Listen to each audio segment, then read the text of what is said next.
मणिकर्णिका घाट अपने अंदर तमाम रहस्य संजोए हुए है।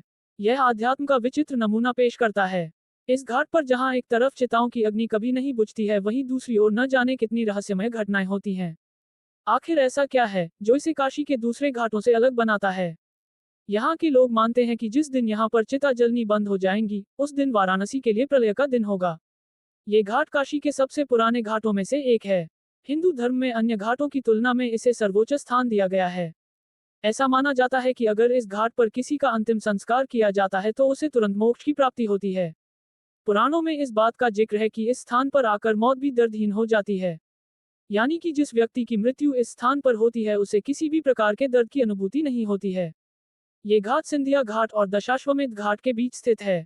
बहुत कम लोग जानते हैं कि मणिकर्णिका घाट का उल्लेख 5वीं शताब्दी के एक गुप्त अभिलेख में मिलता है। पौराणिक कथा के अनुसार जब देवी आदिशक्ति ने जब देवी सती के रूप में अवतरण लिया था, तब अपने पिता के अपमान के चलते अग्नि में कूद गई थी।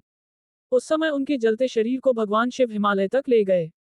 उस समय भगवान विष्णु ने अपना सुदर्शन चक्र देवी आदिशक्ति के जलते हुए शरीर पर फेंका, जिससे उनके शरीर के 51 टुकड़े हो गए। वो सभी टुकड़े जहां जहां गिरे उन्हें शक्तिपीठ घोषित किया गया था।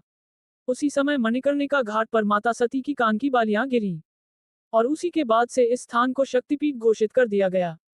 दरअसल कान की बाली को संस्कृत में मणिकर्णिका कहते हैं, इसलिए इस घाट का नाम भी मणिकर्णिका घाट पड़ा। तब से यह स्थान विशेष महत्व रखता है। एक और कथा के अनुसार भगवान शिव को अपने भक्तों से छुट्टी ही नहीं मिल पाती थी। देवी पार्वती इससे परेशान हुई और उन्होंने शिवजी को रोके रखने के लिए अपने कान की मणिकर्णिका वहीं छुपा दी और शिवजी से उसे ढूंढने को कहा। शिवजी उसे ढूंढ नहीं पाए। यही कारण है कि आज भी अक्सर अंत्येष्टि संस्कार के दौरान पंडित मंत्रोच्चारण के साथ साथ शव से कहते हैं कि अगर उसने वह मणिकर्णिका देखी हो तो ऊपर भगवान शिवजी को जरूर बताए। दिन भर में 100 से 300 शवों का दाह संस्कार यहाँ पर होता है, इसलिए यहाँ पर महिलाओं का प्रवेश वर्जित है।